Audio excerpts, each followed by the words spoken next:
அச்சச்சோ, நம்ம சிறகடிக்க ஆசை சீரியல்ல ரோகிணி மேல ஒரு சந்தேகம் இல்ல, உண்மை தெரிஞ்சும் கூட அத குடும்பத்துக்கிட்ட சொல்ல முடியலையேன்னு மீனா படு பயங்கர குற்ற உணர்ச்சிக்குள்ள தவிச்சுக்கிட்டு இருக்காங்க பாருங்க. மீனாவோட நடவடிக்கையில பெரிய மாற்றம் தெரியவும் என்னாச்சு இவளுக்குன்னு கண்டுபிடிக்கணும்னு முத்து ரொம்பவே முனைப்பு காட்டுறாரு. என்னடா இவ ஊருக்கு போயிட்டு வந்ததுல இருந்து இப்படி இருக்கான்னு தன்னோட ஃப்ரெண்டு கிட்ட சொல்ல, அவன் உடனே அப்போ ஊர்ல தான் ஏதாச்சும் நடந்திருக்கும்டான்னு ஒரு கெஸ் பண்றான். உடனே முத்துவும் ஆமாடா, ஊர்ல ஒரு சாமியாடிய பார்த்தா, அப்பல இருந்துதான் இவ இப்படி இருக்கான்னு சொல்லிடுறாரு.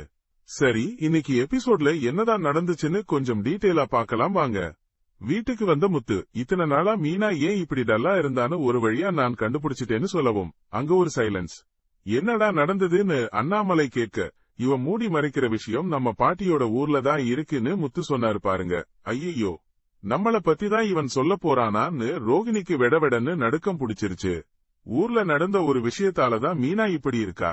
அது என்ன விஷயம்னு நான் கண்டுபிடிச்சிட்டேன். பாட்டி ஊர்ல மீனா பார்த்த விஷயம்தான் இவளோட இந்த நிலைமைக்கு காரணம்னு முத்து அழுத்தமா சொல்லவும் மீனாவுக்கும் ஒரு பக்கம் பயம், ஒரு பக்கம் ஆச்சரியம், பதறி போறாங்க. இவருக்கு எப்படிடா உண்மை தெரிஞ்சிருக்கும்னு மீனா மனசுக்குள்ளேயே குழம்பி போய் கேட்டுக்கிட்டு இருக்க. முத்து, உண்மையை நான் சொல்லவா, இல்லை நீயே சொல்றியா? மீனா முகத்தையே உத்து பார்த்து கேட்கிறார். நீங்க என்ன சொல்றீங்கன்னு எனக்கு புரியலையேன்னு மீனா அப்பாவியா சொன்னதும், சரி விடு, நானே சொல்றேன்னு முத்து தான் கண்டுபிடிச்சு வச்சிருந்த விஷயத்தை அடுக்கிட்டே போறாரு. என்னன்னா, நம்ம ஊருக்கு போனப்போ கோயில்ல மீனா கிட்ட ஒரு சாமியாடி வந்து நீ இந்த ஊரை விட்டே போயிடுன்னு சொன்னான். அதை கேட்டதுல இருந்துதான் மீனா பயந்து போயிருக்கா. அந்த சாமியாடி பேசுனதுல ஏதாச்சும் அர்த்தம் இருக்குமோன்னு நினைச்சு இவ பயத்திலேயே இருக்கான்னு ஒரு புது கதையையே முத்து சொல்லி முடிக்க மீனாவுக்கு அப்பாடான ஆகிப்போச்சு. சரி, மீனா பயத்துலதான் இருக்கான்னு முடிவு பண்ண முத்து அவளை ஒரு பெண் சாமியாரிட்ட கூட்டிட்டு போய் அங்க மந்திரிக்கப்பட்ட ஒரு தாயத்தை இல்ல ஒரு கயிறை கட்டி விடுறாரு. அப்போ கரெக்டா அங்க வர்றாங்க நம்ம சிந்தாமணி.